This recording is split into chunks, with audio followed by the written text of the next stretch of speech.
caso como ausencia surfactante disminuye la distensibilidad o compliance. ¿Y qué es lo que se aumentaría? Se aumentaría la elasticidad.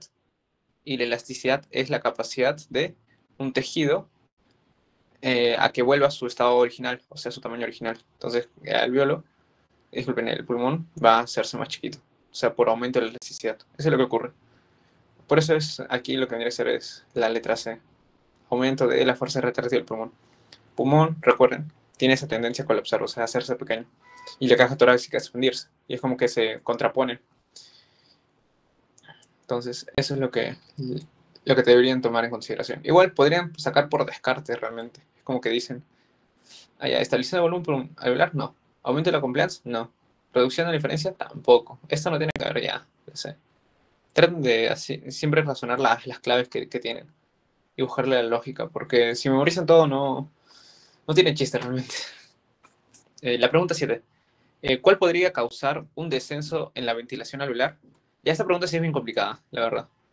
Sin cambio en la ventilación total. Sí, esta pregunta, si alguno tiene la clave, mis respetos, pero realmente sí es bien complicada. También le hice con nutrición y ninguno la respondió. Porque realmente necesita mucha operación esto. ¿Alguno tiene una clave? O si no paso a explicarlo de una vez. Mm, ya. Aquí, algo que tengo más o menos analizar es esto de aquí. ¿Qué es lo que significa, al fin y al cabo, ventilación alveolar? ¿Y qué es ventilación total? Eh, un concepto que deben tener en cuenta es de que nosotros, en cada respiración, ventilamos, tenemos un volumen tidal, que sí les mencioné, de 500 mililitros. Estos 500 mililitros van a ingresar a los pulmones, de los cuales 500 mililitros ingresan y en los pulmones va a haber cierto aire que se va a acumular en las vías de conducción, o sea, en la tráquea, en los bronquios primarios, secundarios, hasta los terminales, ¿ok? Que son 150 mililitros. Entonces, cuando ingresan estos 500, desplazan a este aire de la inspiración previa, lo desplazan y en nivel de los pulmones se va a encontrar este aire de la previa inspiración y cierto aire de la nueva inspiración. ¿Cuánto aire va a llegar a los pulmones de estos 500? 350. Y los otros 150 se quedan en las vías de conducción. Este aire que ingresó, estos 350, se combinan con los de la previa inspiración. Hay un mezclado de aire y nos da el aire alveolar, que son cerca de 500. Y luego, cuando hace el intercambio de CO2, el oxígeno ingresa, el CO2 se libera, se expulsa el aire limpio que entró, esos 150 salen, o sea, va a haber 150 mililitros de aire que ingresa y sale, que no va a hacer nada prácticamente. Y otros 350 son liberados también de esta mezcla de aire y otros 150 se quedan. Estos 150 que se quedan son este aire de acá que hemos visto al inicio. Este aire de acá.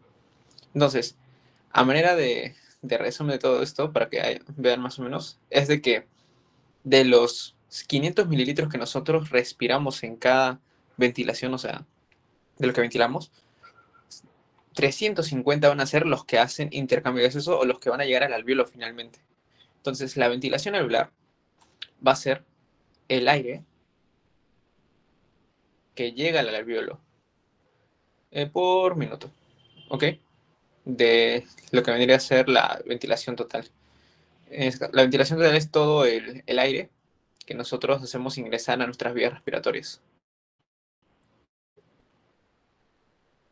Esta ventilación total oscila entre 5 o 6 litros.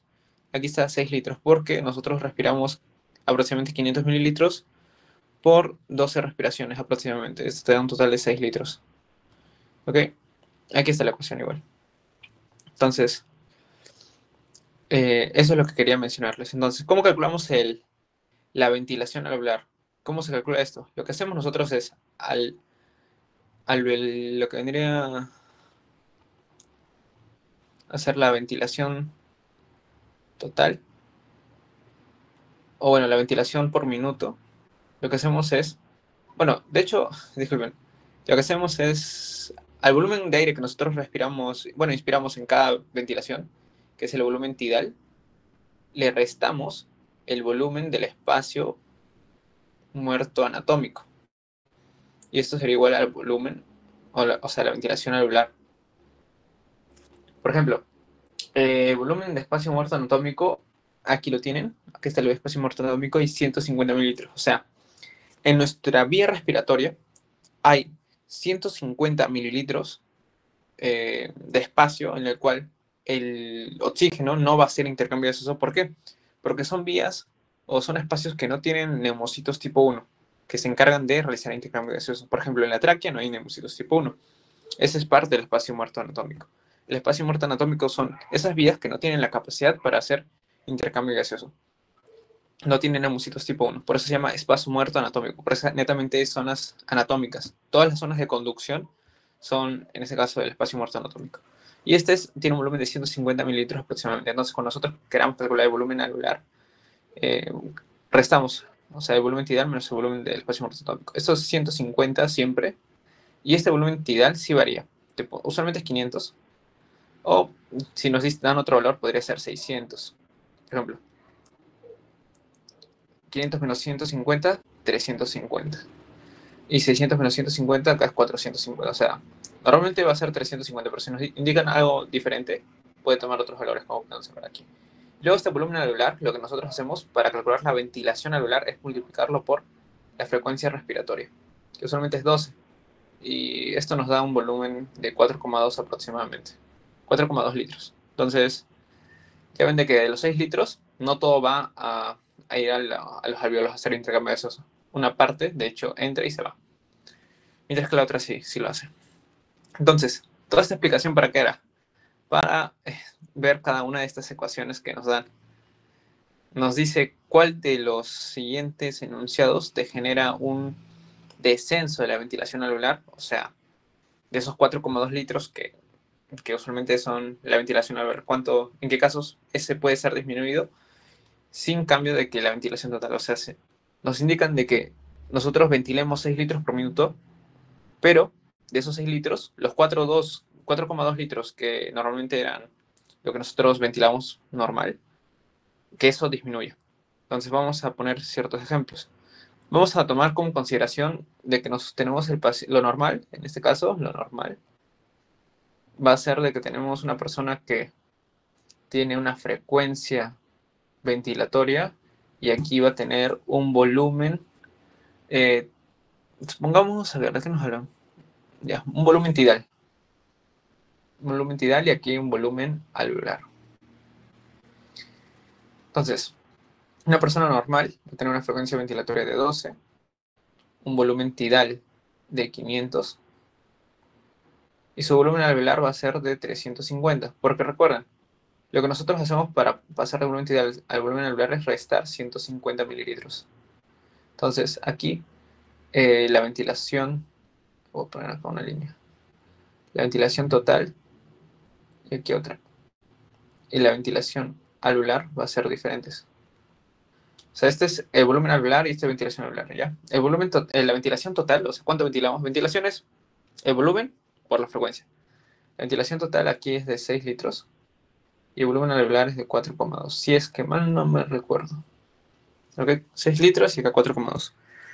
Entonces vamos a ir haciendo cada uno de los ejemplos e ir calculando cuál de estos se corresponde a lo que nos piden.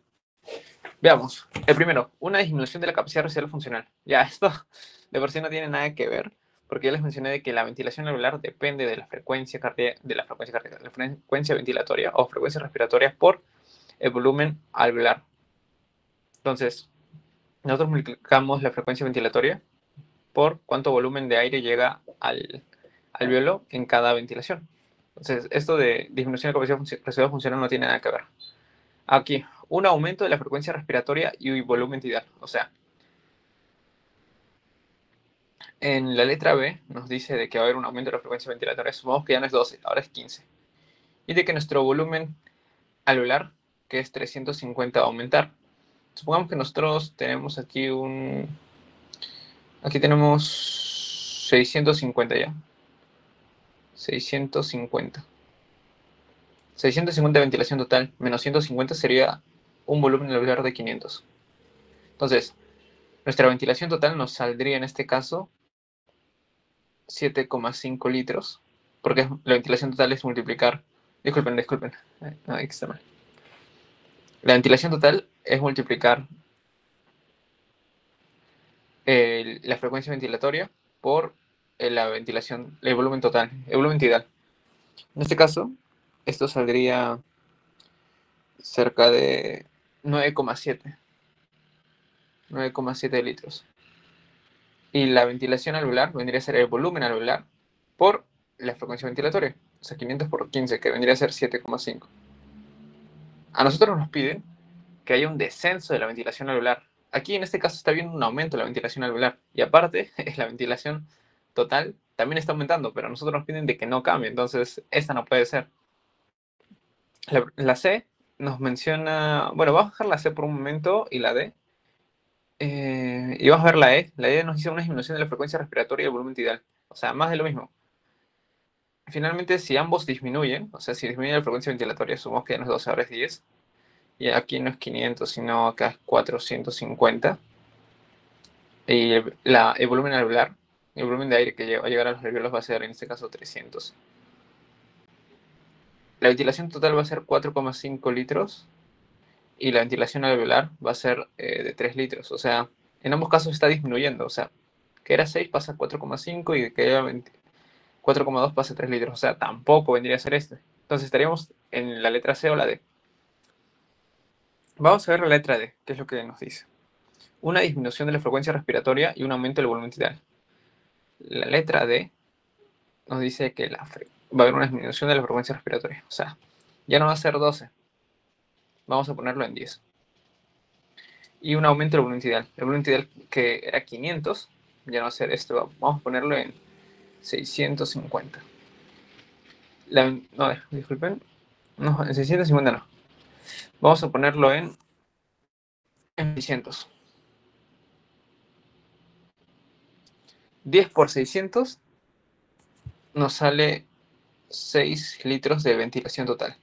La ventilación total, que era 6 litros normal, y aquí en la D también es 6 litros. O sea, ventilación total sin cambio, ok, va bien.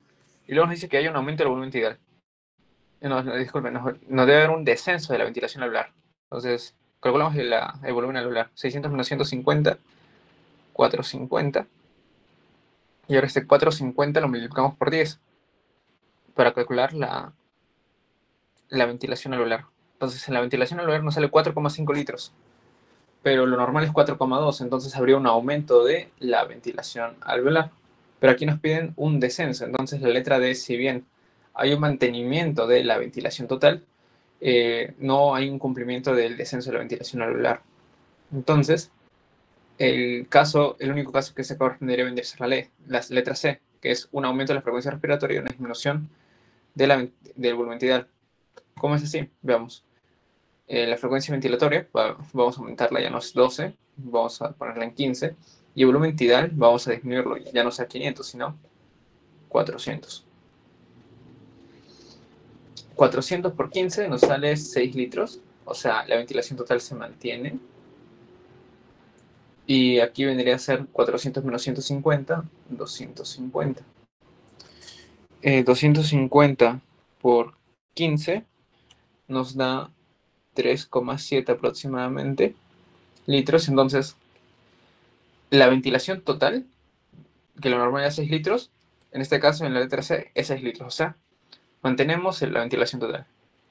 Y la ventilación alveolar, que lo normal es 4,2 litros, en este caso es 3,7, o sea, la descendemos.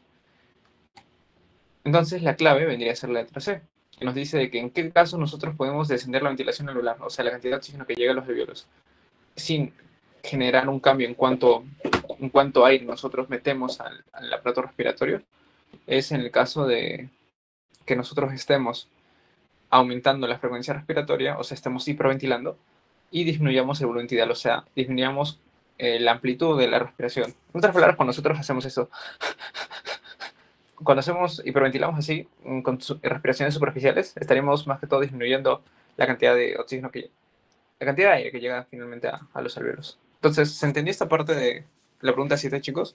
Sé que es un poco complejo. Sí, sí, esa parte sí quedó clara. Ya, por si las Sí. preguntan. Eso, traten de recordar.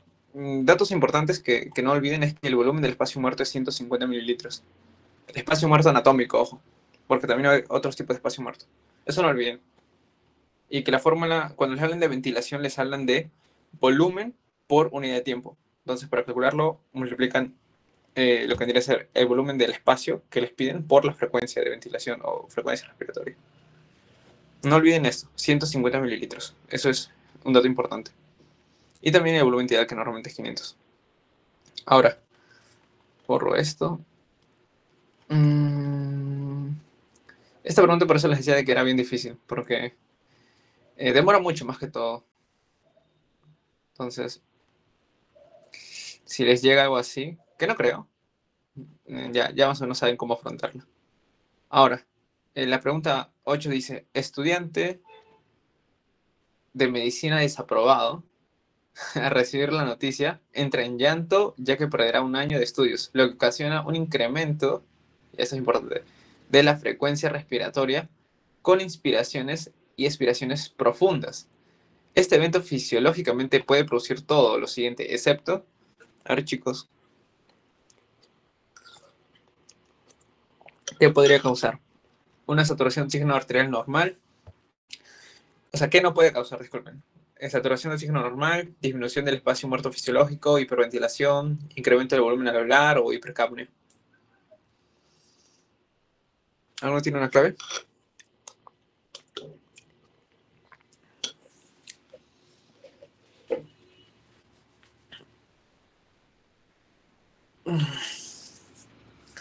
Vamos En chicos. ese caso, la saturación de oxígeno no se alteraría, ¿verdad? No, no, realmente el hecho que te diga que son inspiraciones y expiraciones profundas, no habría una afección. Si te dijera que fuera superficial, como les mencioné aquí, que sí habría una disminución de la saturación. ¿Le aparece en la B? ¿Alguno tiene otra respuesta?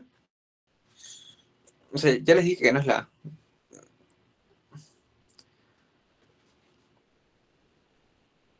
La B, ya. No sé si lo dicen porque he puesto esta aquí. Ok, ¿alguien tiene otra clave? Mm, ya, veamos. Les quería mencionar más que todo esto de aquí, que es el espacio muerto fisiológico, espacio muerto anatómico y espacio muerto alveolar, lo que les mencioné anterior, de que hay diferentes tipos de espacio muerto.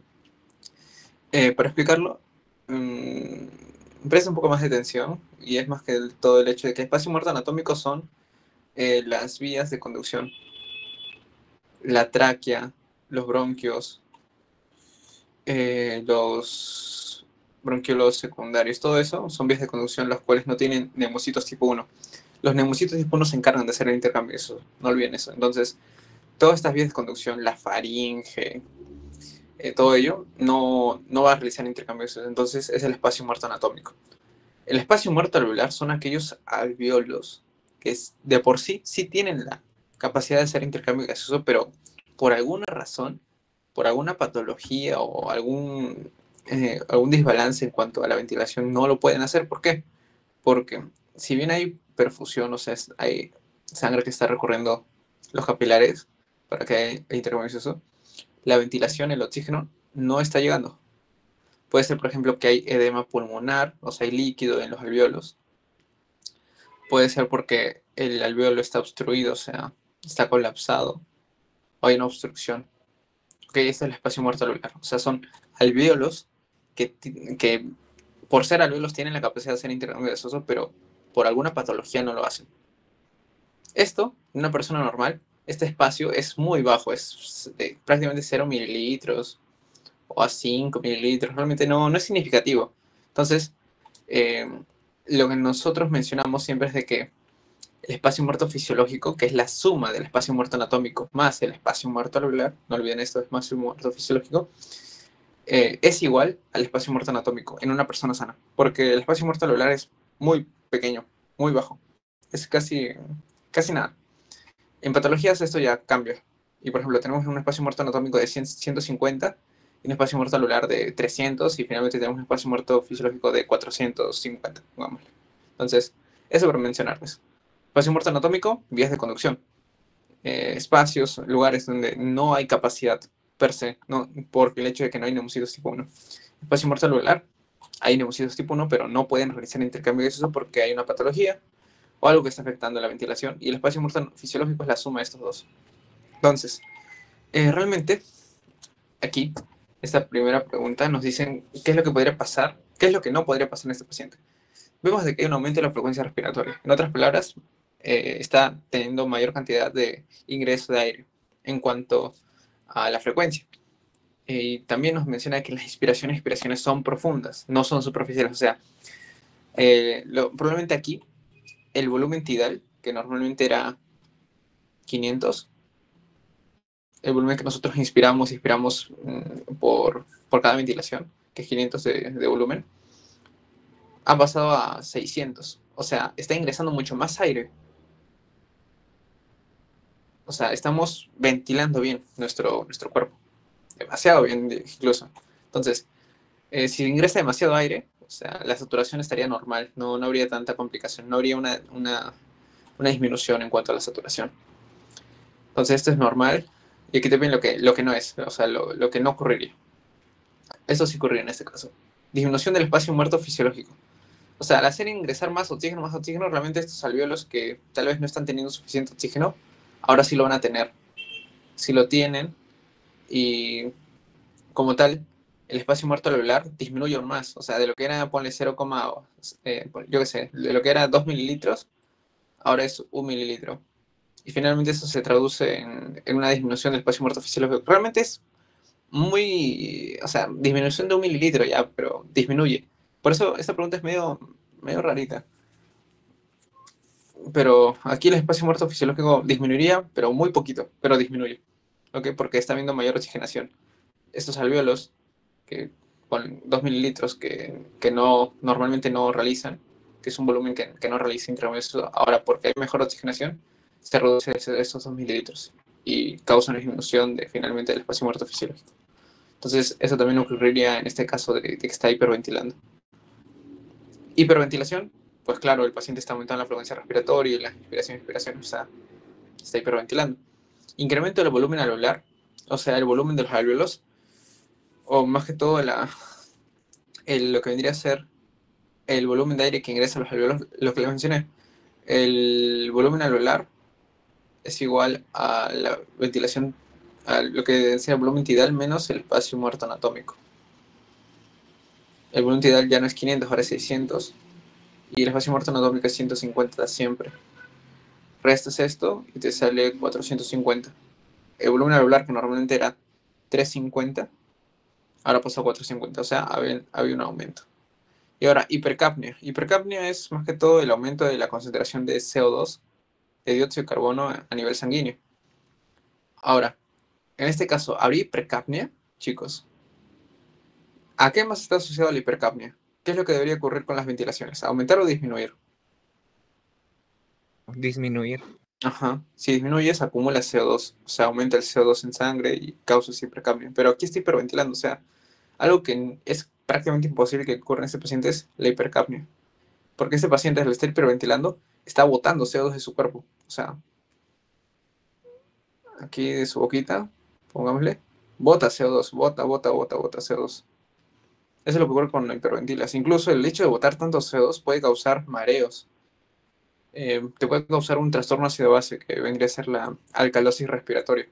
Pacientes que entran en pánico y comienzan a hiperventilar, así, aumentan la frecuencia respiratoria y aumentan el volumen de sus inspiraciones y expiraciones, como en el caso del estudiante, pueden generar mareo finalmente porque causan un trastorno ácido base, una alcalosis respiratoria por disminución del CO2. Entonces, realmente tener niveles de CO2 bajos tampoco es bueno.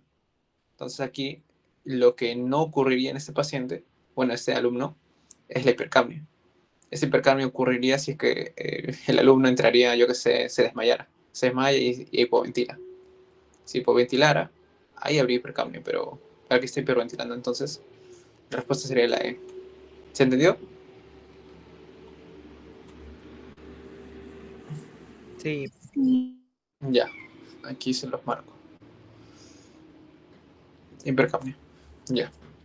Pregunta 9. Chicos, aquí quiero más rápido porque vamos 1 hora y vamos en la pregunta 9. En una persona parada, en comparación con el ápice del pulmón, la base del pulmón tiene A, menor ventilación, B, una presión de O2 capilar pulmonar mayor, C, una presión de CO2 capilar pulmonar mayor, D, una relación BQ mayor o la misma relación BQ. Te dice persona parada, o sea, bipedestación. Y te pide que compares el ápice con la base. ¿Qué es lo que habría, chicos? La C, la C. La C. ¿Ya? La base que tiene más que el ápice, nos dicen la C. Ya, muy bien, realmente, aquí. Como les mencioné, recuerden más que todo que eh, en lo que vienen a ser las bases va a haber una mayor ventilación, aquí no menor. Un PO2 capilar pulmonar mayor, no. El PO2 está elevado en los ápices. Recuerden lo de la tuberculosis afecta a los ápices porque acá hay mayor cantidad de oxígeno. Un PCO2 capilar pulmonar mayor, esto es correcto. Una relación BQ mayor, no. En las bases, el BQ es bajo, es el mínimo. En las ápices es el más elevado. La misma relación BQ, no, el BQ varía a lo largo del pulmón. Entonces aquí la clave es la letra C. Muy bien. Ya, la pregunta 10. La tensión venosa de O2 es mayor que la normal en una de las siguientes condiciones. O sea, te lo traduzco para que sea mucho más fácil para ustedes. ¿En qué casos la sangre venosa, o sea, la hemoglobina que se encuentra a nivel de las venas, sigue llevando oxígeno? O sea, aquí lo que te tratan de preguntar es en qué casos, bajo qué condiciones, la hemoglobina está muy unida al oxígeno, tanto así de que no la desprende y se la lleva en la sangre venosa.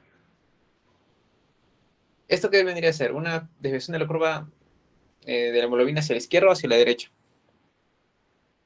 cuando la hemoglobina está muy unida al oxígeno. A ver, chicos, Derecha, derecha.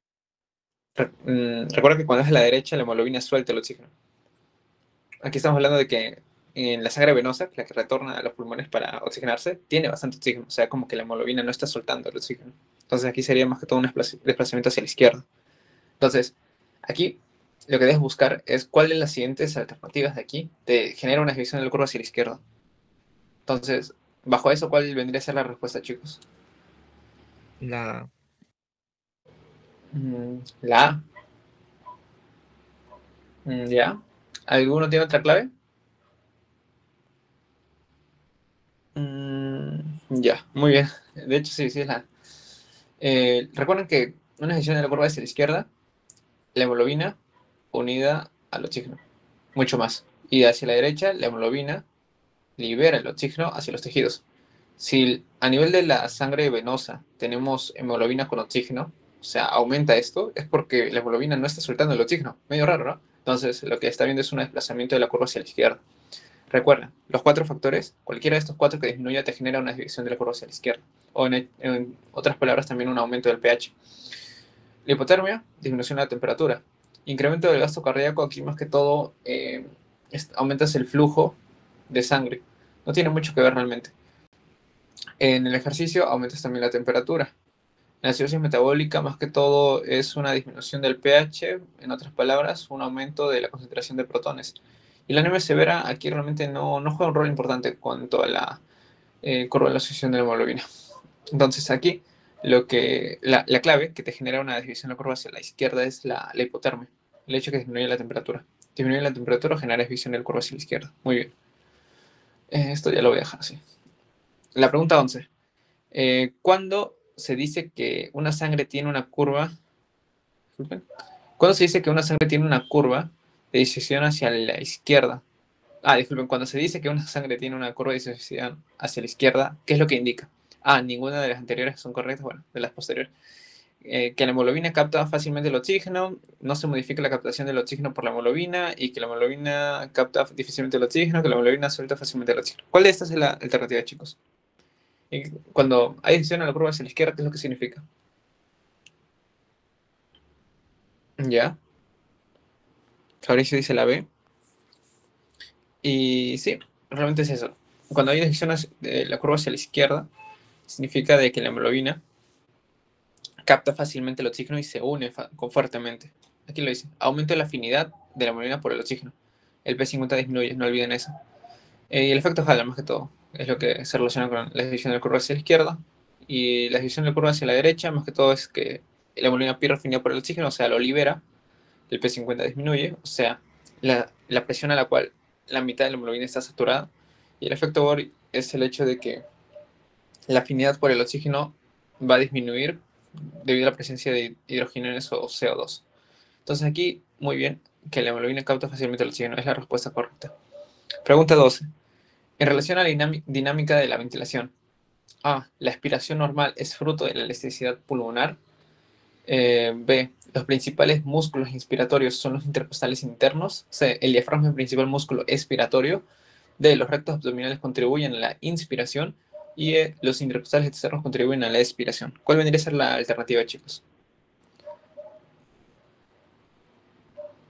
A ver, ¿alguno tiene ya la C por ahí? ¿Alguien más? ¿Otra clave?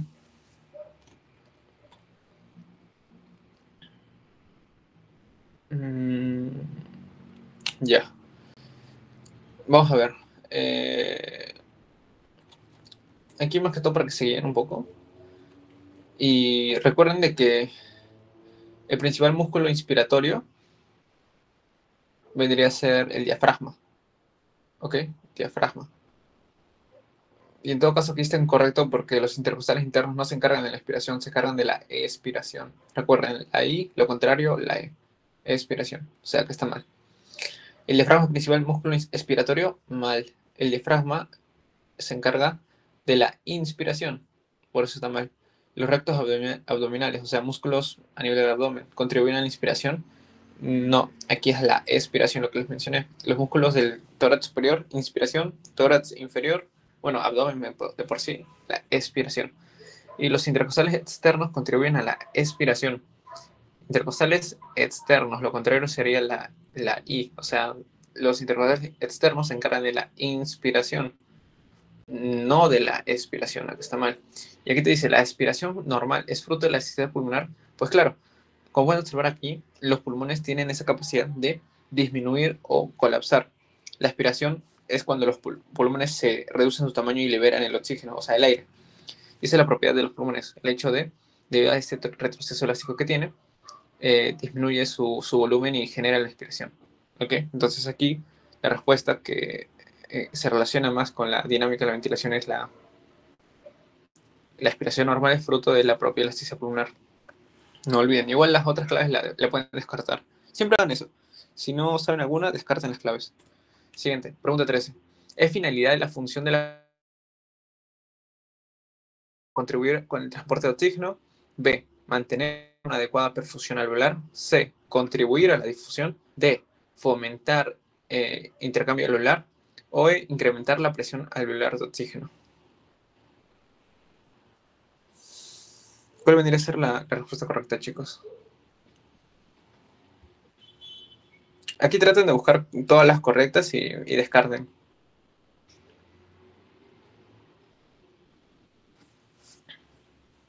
Ahora les doy un minuto para que puedan pensar.